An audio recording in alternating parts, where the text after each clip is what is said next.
Le courriel est arrivé le 8 septembre à 11h23, juste au moment où j'examinais les mémoires pour une affaire de fraude financière prévue pour la semaine suivante.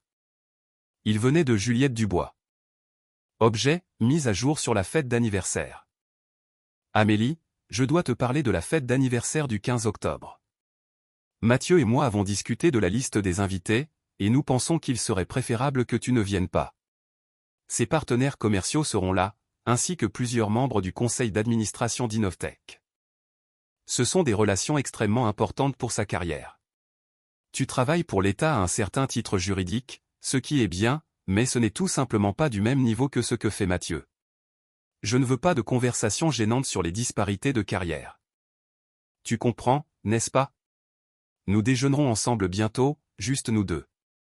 Je t'aime. Je l'ai lu 2 fois, puis j'ai posé mon téléphone sur le bureau en acajou de mon cabinet au tribunal de grande instance de Paris. Par ma fenêtre, je pouvais voir la ligne d'horizon de Paris, le pont de Bir Hakeim s'étendant sur l'eau. Ma sœur Juliette, de 3 ans ma cadette, avait épousé Mathieu Perrin il y a 2 ans. Il était le président-directeur général d'Innovtech Solutions, une société de logiciels de taille moyenne récemment entrée en bourse.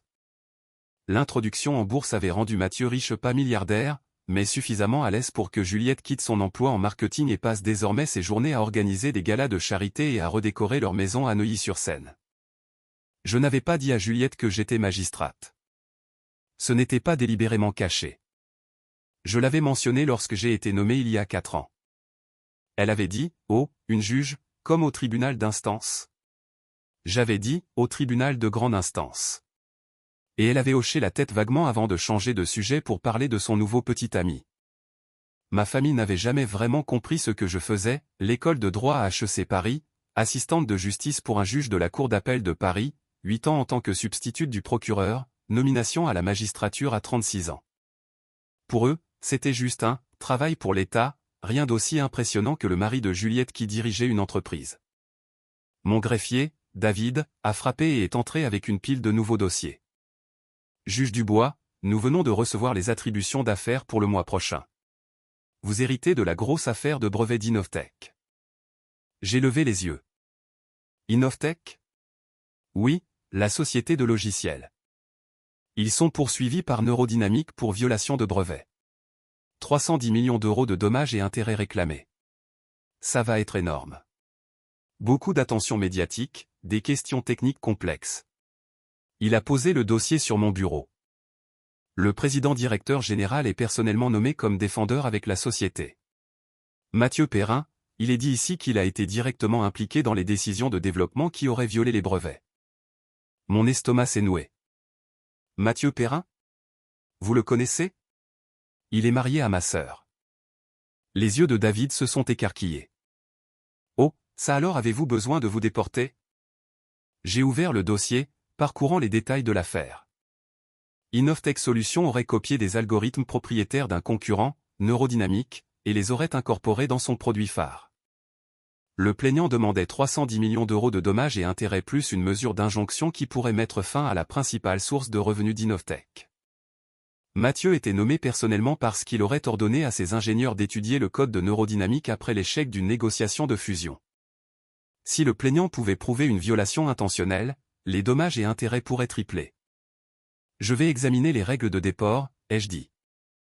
Mais être apparenté par mariage à un défendeur n'exige pas automatiquement un déport si je peux être impartial. Et je peux l'être. Vous en êtes sûr? Ce sera une affaire très médiatisée. J'en suis sûr. J'ai fermé le dossier. Planifiez une conférence préparatoire pour la semaine prochaine. Je veux que les 2 équipes juridiques soient ici pour discuter du calendrier du procès. Après le départ de David, je suis resté assise avec le dossier, pensant au courriel de Juliette. Tu travailles pour l'État à un certain titre juridique. J'étais une juge au tribunal de grande instance de Paris. J'avais une nomination à vie. Je présidais des affaires impliquant des milliards d'euros, des questions constitutionnelles et des sujets d'importance nationale.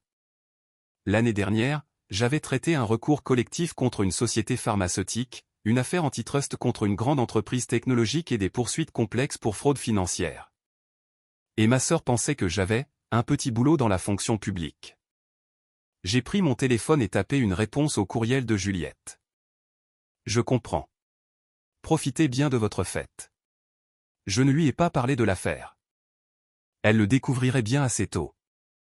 Les 3 semaines suivantes ont été consacrées à d'autres procès et requêtes. J'ai condamné un accusé dans une affaire de criminalité en col blanc, statué sur des requêtes en jugement sommaire dans 2 affaires civiles et présidé la sélection du jury dans un litige de marque. Le 29 septembre, les équipes juridiques d'Innovtech sont arrivées pour la conférence préparatoire. J'avais examiné toutes les plaidoiries. L'affaire était solide des 2 côtés, de bons arguments sur la validité du brevet, l'interprétation des revendications et la question de savoir si le code d'Innovtech avait réellement enfreint le brevet. Il y aurait un procès, aucun accord n'était probable étant donné les enjeux. L'équipe du plaignant est arrivée la première, 3 avocats de Moreau et Associés, l'un des cabinets d'avocats d'élite de Paris spécialisés en contentieux. Puis, l'équipe de la défense d'Innovtech de Chevalier et Robert, tout aussi prestigieuse, et Mathieu Perrin. Il est entré dans mon cabinet dans un costume coûteux, ayant l'air en tout point du président-directeur général Prosper, confiant, soigné, habitué à être la personne la plus importante dans la pièce. Il ne m'a pas reconnu au début. Pourquoi l'aurait-il fait? Il m'avait rencontré exactement 4 fois, à sa fête de fiançailles avec Juliette, au mariage et à 2 dîners de famille. Lors de ces 4 événements, il avait été poli mais distant, clairement plus intéressé à réseauter avec les amis de mes parents qu'à parler à la sœur de sa femme qui avait un petit boulot dans la fonction publique. Je me suis assise derrière mon bureau, dans ma robe de juge. Bonjour, mesdames et messieurs les avocats. Monsieur Perrin, veuillez vous asseoir. L'avocat principal de Mathieu, Gérard Chevalier, a pris la parole en premier. Madame la juge, merci de nous accorder du temps. Nous voulions discuter du calendrier du procès et des éventuelles requêtes in limine litis. Il s'est arrêté parce que Mathieu avait émis un petit son étranglé. Monsieur Perrin, ai-je dit, tout va bien? Il me fixait, me regardant vraiment pour la première fois, la plaque nominative sur mon bureau, l'honorable Amélie Dubois, juge au tribunal de grande instance, ma robe, le sceau de la République française derrière moi. Vous êtes, il a commencé, puis s'est arrêté. Juge Dubois. Amélie Dubois. Vous êtes la sœur de Juliette. En effet. Son visage était devenu pâle. Gérard Chevalier nous a regardés, confus. Madame la juge, y a-t-il un conflit d'intérêts dont nous devrions être conscients? Monsieur Perrin est marié à ma sœur, ai-je dit calmement. J'ai examiné les règles de déport. Ma relation avec Monsieur Perrin est par alliance, non par le sang. Je n'ai aucun intérêt financier dans l'issue de cette affaire. Je peux présider de manière impartiale. Cependant, si l'une ou l'autre des parties souhaite déposer une requête en déport, vous êtes libre de le faire. L'avocate du plaignant, Sandrine Moreau, a pris la parole. Madame la juge, le plaignant n'a aucune objection à ce que vous présidiez. Nous avons confiance en votre impartialité. Gérard a regardé Mathieu, qui me fixait toujours comme si j'étais apparu d'une autre dimension. Monsieur Perrin, avez-vous des inquiétudes quant à la capacité de la juge Dubois à être équitable? Mathieu a dégluti difficilement. Non. Aucune inquiétude. Alors nous allons continuer, ai-je dit. Le procès est fixé au 5 décembre. Cela vous donne 2 mois pour la communication finale des preuves et les requêtes. Je veux que toutes les requêtes préalables au procès soient déposées avant le 1er novembre. Les instructions au jury sont dues pour le 15 novembre. Des questions? Nous avons passé les 40 minutes suivantes à discuter des détails techniques, des témoins experts, des listes de pièces à conviction et de la durée estimée du procès. Mathieu n'a rien dit. Il est resté assis là, l'air de plus en plus mal à l'aise alors que je gérais efficacement la conférence, fixais des délais stricts et indiquais clairement que ce procès se déroulerait selon mon calendrier, et non celui de quelqu'un d'autre. Lorsque la conférence s'est terminée, Gérard et son équipe sont sortis. Mathieu a hésité à la porte. Juge Dubois, pourrais-je avoir un moment? Les avocats du plaignant étaient déjà partis.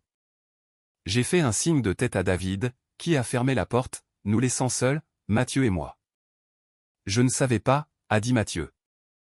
M'avez-vous déjà demandé ce que je faisais? Il a ouvert la bouche, puis l'a refermée.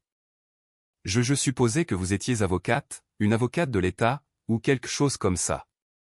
J'ai été substitute du procureur pendant 8 ans. Puis j'ai été nommé à la magistrature. Juliette a dit que vous travailliez pour l'État. Elle l'a présenté comme si, il s'est interrompu. Comme si ce n'était pas important, ai-je terminé. Comme si ce n'était pas au même niveau que de diriger une entreprise technologique. Son visage a rougi. Je n'ai jamais dit ça. Non, mais vous le pensiez. Vous deux. C'est pourquoi je n'ai pas été invité à votre fête d'anniversaire. Trop gênant d'avoir la sœur qui a moins réussi près de vos importants partenaires commerciaux. Ce n'est pas, il s'est arrêté. Écoutez, je suis désolé pour la fête. Juliette a dit que vous seriez mal à l'aise avec le milieu des affaires. J'ai accepté parce que je ne pensais pas que ça avait autant d'importance. Ça n'avait pas d'importance, ai-je convenu. Et cette affaire n'aura pas d'importance non plus en ce qui concerne notre relation personnelle. Dans cette salle d'audience, vous êtes un défendeur dans une affaire de violation de brevet de 310 millions d'euros. Je suis la juge qui veillera à ce que vous ayez un procès équitable. C'est tout. Il est resté là, luttant avec quelque chose.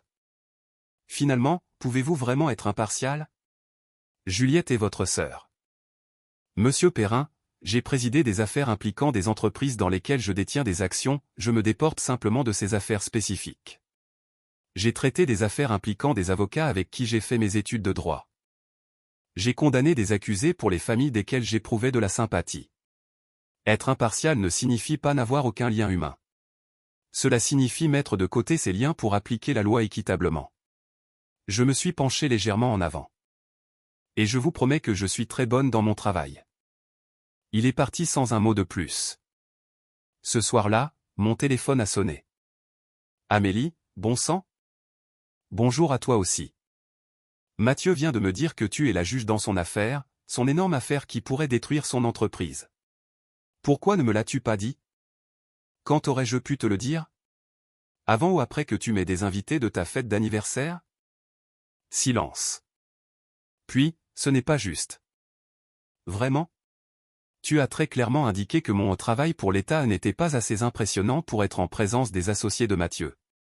Maintenant, tu es contrarié que mon travail pour l'État consiste à présider son affaire. Tu es magistrate. Tu n'as jamais dit que tu étais magistrate. Juliette, je te l'ai dit quand j'ai été nommé il y a 4 ans. Tu m'as demandé si c'était comme au tribunal d'instance. J'ai dit, au tribunal de grande instance. Tu as dit, c'est bien, et tu m'as demandé si je sortais avec quelqu'un. Plus de silence. Tu ne parles jamais de ton travail, a-t-elle finalement dit. Tu ne le présentes jamais comme quelque chose d'important. Parce qu'à chaque fois que j'essaie, tu changes de sujet. Quand je t'ai parlé du recours collectif pharmaceutique que j'ai traité, tu m'as interrompu pour parler de la rénovation de ta cuisine. Quand j'ai mentionné avoir témoigné devant le Parlement sur la réforme des peines, tu m'as demandé si j'avais rencontré des célébrités. Je ne savais pas que c'était si important. Il ne s'agit pas d'être important. Il s'agit du fait que tu n'as jamais été assez intéressé pour découvrir ce que je fais réellement. J'ai soupiré. Écoute, l'affaire sera traitée équitablement.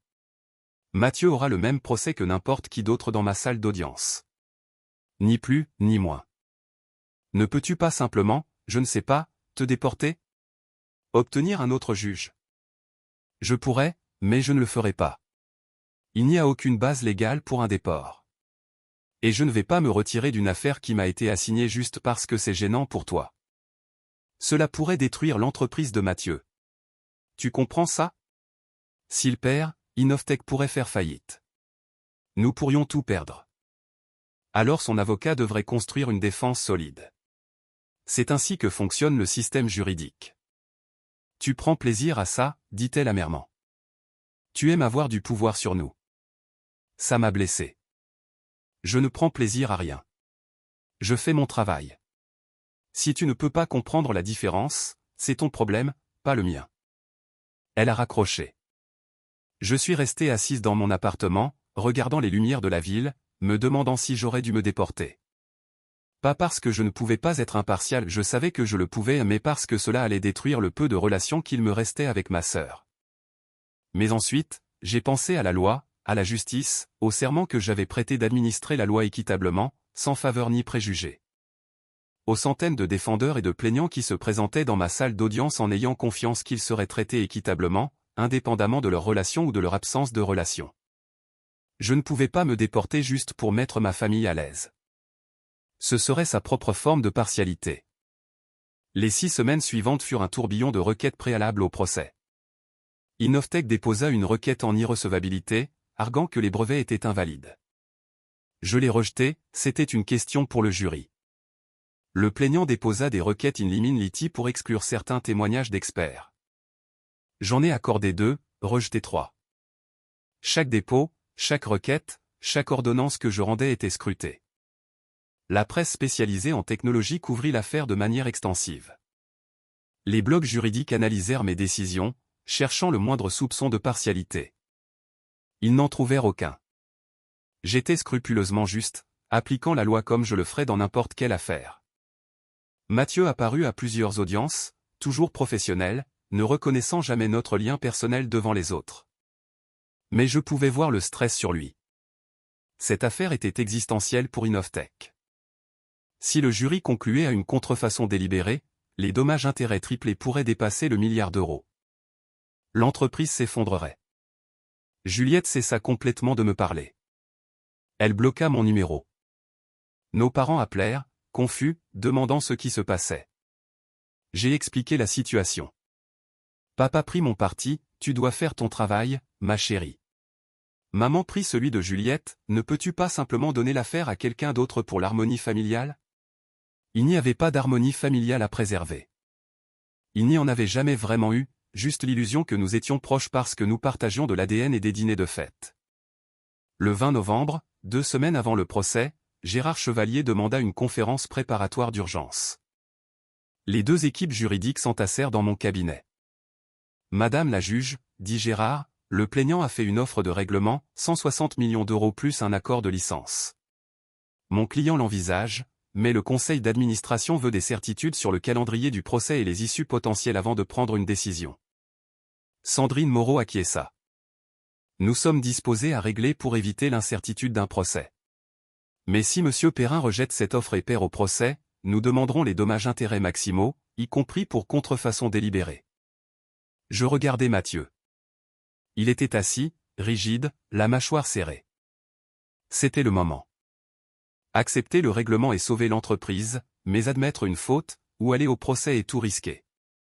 Monsieur Perrin, dis-je, c'est votre décision, pas la mienne.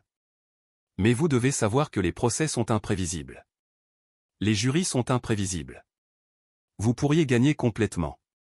Vous pourriez perdre de manière catastrophique. Le règlement vous apporte la certitude. Madame la juge, dit-il prudemment, pensez-vous que nous avons contrefait? Ce que je pense n'est pas pertinent. Le jury décidera sur la base des preuves. Mais si vous deviez deviner. Je ne devine pas, monsieur Perrin. J'évalue les preuves et j'applique la loi. C'est ce que le jury fera. Je fis une pause. Mais je dirai ceci, le plaignant a des preuves solides. Vos ingénieurs ont accédé à leur code. Votre produit contient des algorithmes similaires. La question de savoir si cela atteint le niveau de la contrefaçon de brevet est une question serrée. Une question très serrée. Gérard et Mathieu échangèrent un regard. Nous devons en discuter, dit Gérard. Vous avez jusqu'au 1er décembre pour accepter le règlement. Après cela, nous irons au procès. Je me levai. Autre chose? Ils sortirent. Mathieu fut le dernier à partir. À la porte, il se retourna. Si c'était votre entreprise, régleriez-vous l'affaire? J'aurais dû refuser de répondre. C'était inapproprié. Mais quelque chose dans son visage, la peur, le désespoir me rendit humaine un instant au lieu d'être simplement une juge. Si c'était mon entreprise, je regarderais les preuves objectivement et je me poserais une question, suis-je assez certain de la victoire pour tout risquer? Parce que c'est ce que vous faites, tout risquer. Fit une pause. Mais vous seul pouvez répondre si le risque en vaut la peine. Il hocha la tête et partit. Le 28 novembre, Innovatec accepta le règlement, 160 millions d'euros plus un accord de licence qui leur coûterait 18 millions d'euros supplémentaires sur 5 ans. Cela nuirait aux finances de l'entreprise, nécessiterait des licenciements et ferait chuter le cours de l'action, mais elle survivrait. Le règlement nécessitait l'approbation du tribunal. J'ai tenu une audience le 1er décembre pour examiner les termes et m'assurer qu'ils étaient justes et raisonnables. Mathieu est apparu avec son équipe juridique. Il avait l'air épuisé, des cernes sous les yeux, son costume flottant un peu plus qu'il ne le faisait 2 mois auparavant. J'ai examiné l'accord de règlement ligne par ligne. Il était juste. Les deux parties faisaient des concessions importantes. Le plaignant renonçait à la possibilité de dommages-intérêts triplés. Innovatec n'admettait aucune faute mais payait une somme substantielle. Monsieur Perrin, ai-je dit, concluez-vous ce règlement librement et volontairement, en comprenant tous ces termes? Oui, madame la juge. Comprenez-vous qu'en réglant, vous renoncez à votre droit de faire déterminer les faits de cette affaire par un jury? Je comprends. Très bien. Le règlement est approuvé. J'ai signé l'ordonnance. Cette affaire est classée sans suite. L'audience est levée. Les avocats ont rangé leur dossier. Mathieu s'est levé lentement, me regardant. Merci, madame la juge, a-t-il dit doucement. Je n'ai rien fait d'autre qu'approuver un règlement équitable. C'est vous et le plaignant qui avez pris la décision. Néanmoins, merci. Il est parti. Je pensais que ce serait la fin. Affaire classée. Drame familial terminé. Chacun reprenant le cours de sa vie. Puis, le 10 décembre, Juliette s'est présentée au palais de justice. Elle ne m'avait jamais rendu visite au travail auparavant, ne savait même pas où se trouvaient mes bureaux. Mon assistante, Marguerite, m'a appelé. Juge Dubois, votre sœur est là. Elle dit que c'est urgent. Je l'ai fait monter. Juliette avait l'air différente, plus mince, fatiguée. Ses vêtements coûteux semblaient être des costumes qu'elle portait, et non le reflet de qui elle était vraiment. Je suis désolée, dit-elle dès qu'elle entra dans mes bureaux. Je suis tellement désolée, Amélie. Je lui fis signe de s'asseoir. Pourquoi, spécifiquement? Pour ne pas t'avoir vu. Pour ne pas avoir compris ce que tu fais, pour avoir pensé que le travail de Mathieu était plus important que le tien. Pour tout. Elle se tordit les mains. Le règlement nous détruit financièrement. Mathieu pourrait perdre son emploi. Le conseil d'administration parle de le remplacer. Et tout ce à quoi je peux penser, c'est comment je t'ai dit de ne pas venir à notre fête d'anniversaire parce que ton travail pour l'État n'était pas assez impressionnant. Juliette? Laisse-moi finir. S'il te plaît. Elle prit une inspiration tremblante. Je t'ai regardé dans cette salle d'audience pendant l'audience de règlement. Tu étais si imposante, si confiante. Tu connaissais chaque détail de l'affaire, chaque norme juridique, chaque précédent. Les avocats de Mathieu, qui facturent 1100 € de l'heure, s'en remettaient à ton jugement. Et j'ai réalisé que je n'avais aucune idée de qui tu étais. Ma propre sœur, et je ne te connaissais pas. Je n'ai rien dit, j'ai juste attendu. J'ai appelé maman après le règlement. J'étais en colère. J'ai dit que tu aurais pu nous aider, que tu aurais pu statuer différemment, que tu aurais pu faire quelque chose. Et elle a dit, Juliette, ta sœur est l'une des magistrates les plus respectées de France. Elle ne peut compromettre son intégrité pour personne, même pas pour sa famille. C'est qui elle est. C'est qui elle a toujours été. Juliette essuya ses yeux. Et j'ai réalisé, maman te connaît mieux que moi. Maman, à qui tu parles à peine. Elle sait ce que tu fais, c'est ce que tu as accompli, c'est qui tu es. Et moi, non. Tu n'as jamais demandé, dis-je simplement. Je sais. J'étais tellement absorbé par ma propre vie, par le succès de Mathieu, par le fait d'être la femme d'un président-directeur général. Je voulais être importante par association parce que je ne pensais pas être importante par moi-même. Et toi tu étais réellement importante, tu faisais un travail qui comptait, et je ne pouvais même pas le voir. Nous sommes restés assis en silence pendant un long moment. Le règlement était la bonne décision, ai-je dit finalement. Si vous étiez allé au procès, vous auriez pu tout perdre. De cette façon, Innovatec survit. Mathieu garde son emploi, du moins pour l'instant. Vous reconstruisez. Je sais. Son avocat a dit que tu lui avais donné de bons conseils, que le fait de lui demander s'il était assez certain pour tout risquer l'avait fait vraiment réfléchir à la solidité de son dossier. Elle me regarda. Tu l'as aidé, même après que nous t'ayons exclu, méprisé, traité comme si tu ne comptais pas. Je l'ai aidé parce que c'était la bonne chose à faire, et parce que malgré tout, il est ton mari. Je ne veux pas te voir souffrir. Tu devrais. J'ai été horrible avec toi. Tu l'as été, ai-je convenu. Mais tu es toujours ma sœur. Juliette s'est mise à pleurer alors, pas des larmes délicates, mais de profonds sanglots déchirants. Je ne mérite pas le pardon. Je ne te mérite pas. Probablement pas, ai-je dit avec un petit sourire. Mais tu auras les deux de toute façon. Avec le temps. Avec le temps? Cela ne se règle pas du jour au lendemain, Juliette. Tu as passé des années à ne pas me voir. J'ai passé des années à me sentir invisible pour ma propre famille. Nous pouvons reconstruire, mais cela prend du temps et du travail. Du vrai travail. Je le ferai. Quoi qu'il en coûte. Elle s'essuya le visage. Puis-je commencer par te poser des questions sur ton travail? Vraiment poser des questions, vraiment écouter? Alors, je lui ai parlé de l'école de droit, de la poursuite des criminels en col blanc en tant que substitut du procureur, des affaires qui m'avaient mis au défi et m'avaient changé. De ce que signifiait être nommé à la magistrature à 36 ans l'une des plus jeunes juges du ressort, de la responsabilité de siéger en jugement, de tenir le destin des gens entre mes mains, d'essayer d'être juste dans un système imparfait. Elle a écouté, vraiment écouté, posé des questions, voulu comprendre. Quand j'ai eu fini, elle a dit, « Tu es une sacrée dure à cuire. » J'ai ri.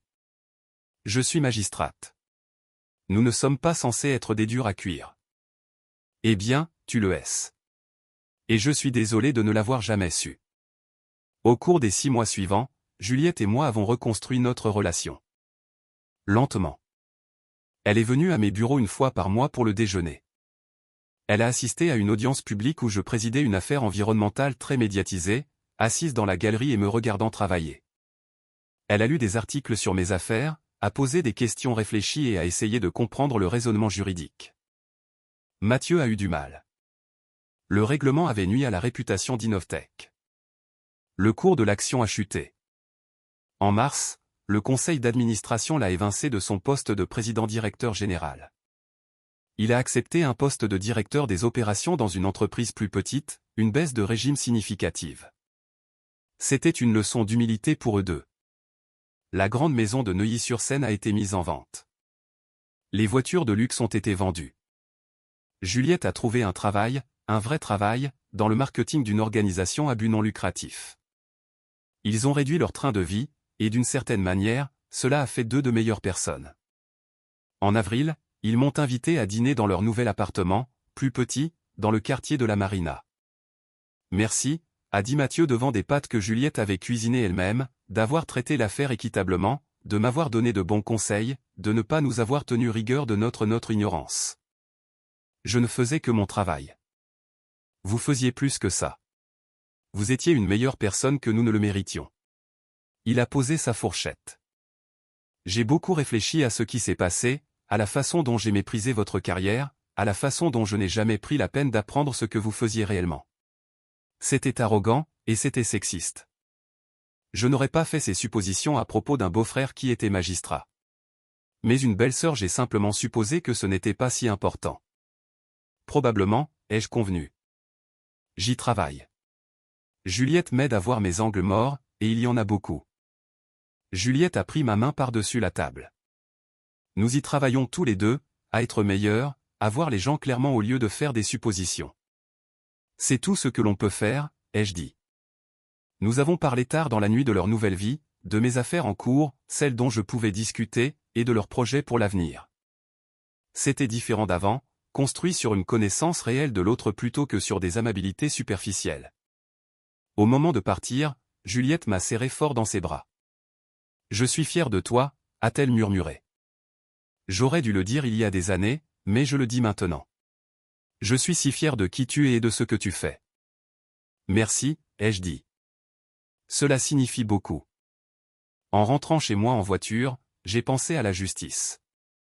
Dans la salle d'audience, la justice signifiait appliquer la loi équitablement, sans parti pris, donner à chacun une chance égale d'être entendu. Dans la vie, la justice était plus compliquée. Cela signifiait être vu pour qui l'on était vraiment. Cela signifiait voir ses accomplissements reconnus, et non méprisés. Cela signifiait être apprécié, non pas malgré ses choix, mais à cause d'eux. Pendant des années, je n'avais pas eu cela avec ma famille. J'avais eu le respect professionnel, la reconnaissance publique, l'estime de mes collègues, mais pas la validation familiale. Maintenant, peut-être que j'obtenais les deux. 1 an plus tard, j'ai présidé la cérémonie d'accueil dans la citoyenneté française pour 50 nouveaux citoyens français. C'était l'une de mes fonctions judiciaires préférées, accueillir des personnes qui avaient travaillé si dur pour faire partie de ce pays. Juliette et Mathieu y ont assisté, assis dans la galerie publique. Après, ils ont attendu que je félicite chaque nouveau citoyen. C'était magnifique, a dit Juliette quand je les ai enfin rejoints. Te voir là-haut, lire les décrets, accueillir ces gens, j'ai pleuré. C'est une cérémonie assez émouvante. C'est vrai, mais j'ai aussi pleuré parce que j'étais fier et parce que j'aurais aimé te voir faire ça il y a des années. J'aurais aimé prêter attention à ta vie plus tôt. Mathieu a hoché la tête. Nous avons manqué beaucoup de choses. Mais nous sommes là maintenant. Vous l'êtes, ai-je convenu. Nous sommes allés déjeuner dans un restaurant près du palais de justice. En traversant le quartier des affaires, des gens m'ont reconnu. Un avocat a hoché la tête respectueusement. Une étudiante en droit a trouvé le courage de se présenter et de poser des questions sur les possibilités de stage. Un prévenu que j'avais condamné à des travaux d'intérêt général au lieu de la prison s'est arrêté pour me remercier de lui avoir donné une seconde chance. Juliette a observé tout cela avec émerveillement. Les gens te respectent. Vraiment te respectent. Certaines personnes. D'autres pensent que je suis trop clémente ou trop sévère. On ne peut pas plaire à tout le monde dans ce métier. Mais tu essaies d'être juste. Toujours. Au déjeuner, Mathieu m'a interrogé sur une affaire qui avait fait l'actualité, un important procès antitrust que je traitais. J'ai expliqué les questions juridiques, les arguments des deux côtés, la difficulté d'équilibrer l'innovation et les pratiques monopolistiques. Comment décidez-vous, a-t-il demandé. Quand les deux parties ont de bons arguments, comment choisissez-vous? J'applique la loi du mieux que je la comprends. Je suis la jurisprudence. J'examine les faits attentivement. Et je prends la décision que je pense être la plus cohérente avec la justice et la loi. J'ai fait une pause. Et parfois, je me trompe. C'est pour cela que nous avons des cours d'appel. Avez-vous déjà été infirmé? 3 fois en 4 ans. Une fois, je pense que la cour d'appel avait raison, j'avais mal appliqué une norme. 2 fois, je pense qu'ils avaient tort. Mais c'est ainsi que fonctionne le système. Personne n'est infaillible. Juliette a souri. Tu es si honnête sur tes limites. La plupart des gens n'admettraient pas qu'ils font des erreurs. La plupart des gens ne sont pas magistrats. Nous devons être honnêtes sur les limites de nos connaissances et de notre jugement. Le moment où vous commencez à penser que vous êtes infaillible est le moment où vous devenez dangereux. Après le déjeuner, Juliette m'a raccompagné au palais de justice. J'ai réfléchi, a-t-elle dit, à t'organiser une fête. Une célébration de ta carrière, de tes accomplissements.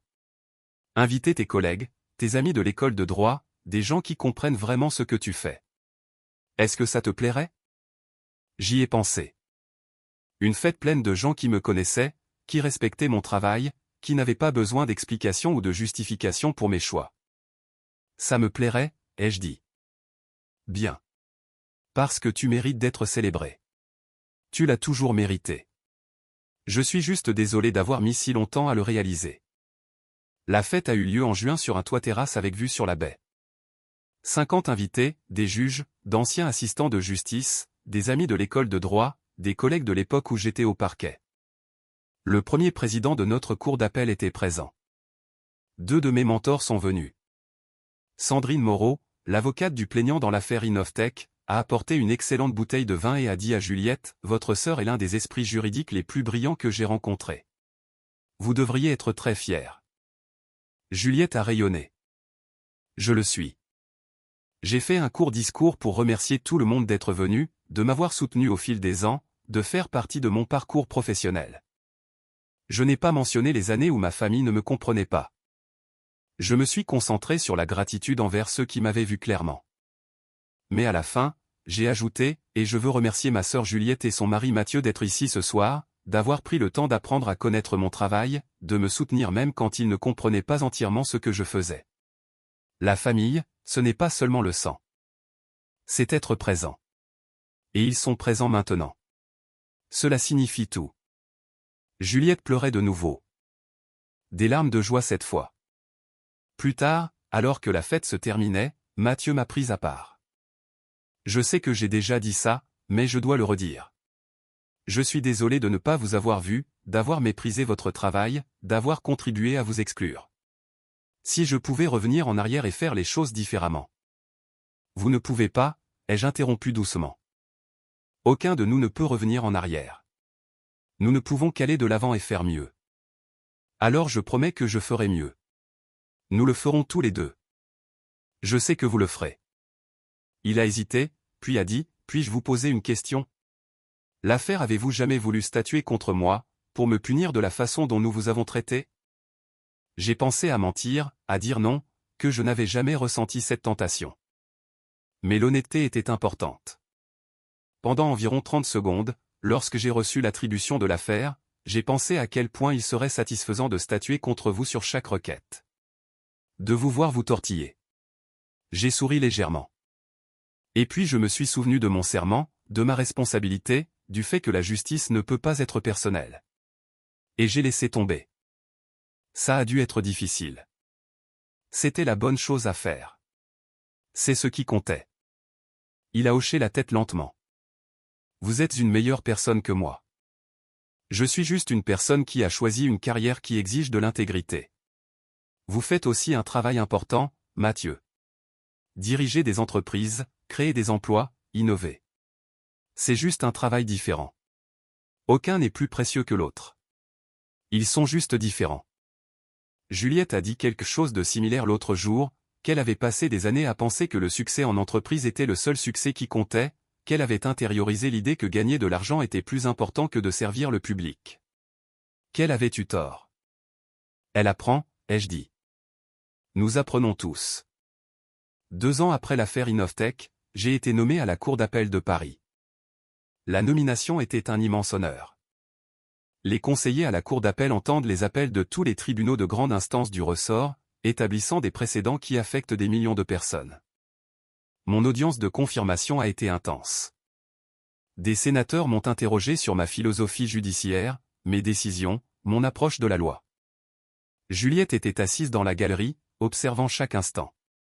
Lorsqu'un sénateur a loué mon engagement envers l'équité et l'application réfléchie de la loi, je l'ai vu sourire de fierté. La confirmation a été approuvée. J'ai prêté serment un matin d'octobre frais au Palais de justice de Paris. Le premier président de la Cour de cassation a administré le serment. 200 personnes y ont assisté. Juliette et Mathieu étaient assis au premier rang à côté de mes parents. Maman a pleuré, papa rayonnait, et Juliette m'a regardé avec quelque chose que je n'avais jamais vu auparavant, une compréhension sincère de qui j'étais et de ce que j'avais accompli. À la réception qui a suivi, Juliette m'a présenté aux gens. Voici ma sœur, la juge Amélie Dubois. Elle vient d'être confirmée à la cour d'appel. C'est l'une des plus jeunes conseillères à la cour du pays. Pas, ma sœur qui travaille pour l'État. Pas de vague référence à une carrière juridique. Des déclarations de faits clairs et fiers. Ce soir-là, lors d'un petit dîner de famille, papa a levé son verre. À Amélie. Nous avons toujours su que tu étais spéciale. Mais je ne pense pas que nous ayons compris à quel point tu étais spéciale jusqu'à récemment. Tu as accompli quelque chose de remarquable. Tu as bâti une carrière basée sur l'intégrité, l'intelligence et l'équité. Nous sommes fiers de toi. Nous aurions dû te le dire plus often. Vous me le dites maintenant, ai-je dit. C'est ce qui compte. Juliette s'est levée. Je me suis levé et l'ai serrée dans mes bras. Toujours, ai-je dit. Quoi qu'il arrive. Plus tard, en rentrant seul chez moi en voiture, j'ai pensé au voyage. De la sœur méprisée avec son travail pour l'État à une magistrate respectée. De la présidence du procès de mon beau-frère à ma nomination à la cour d'appel. De l'invisibilité familiale à la reconnaissance. Le succès professionnel était venu en premier. Cela avait été sous mon contrôle, travailler dur, prendre de bonnes décisions, gagner le respect par la compétence et l'intégrité. La reconnaissance familiale avait pris plus de temps. Il avait fallu qu'ils fassent le travail de me voir, et que je fasse le travail de les laisser faire. Les deux comptaient. Les deux étaient nécessaires. La justice, avais-je appris, n'était pas seulement ce qui se passait dans les salles d'audience. C'était ce qui se passait dans les familles lorsque les gens choisissaient enfin de se voir clairement les uns les autres. Lorsque les accomplissements étaient reconnus. Lorsque la valeur était reconnue. Lorsque l'amour était associé à la compréhension. J'étais magistrate depuis 8 ans.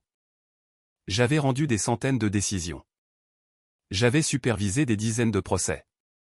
J'avais été confirmé, infirmé, loué et critiqué. Mais la décision dont j'étais la plus fière n'était pas venue du banc. C'était la décision de donner à ma famille une autre chance. De croire que les gens pouvaient changer, pouvaient grandir, pouvaient apprendre à voir ce qu'ils avaient manqué. Cela exigeait une autre sorte de justice. Une justice qui équilibrait la responsabilité avec la miséricorde, la vérité avec la grâce, les limites avec le pardon. J'apprenais encore. Nous apprenions tous.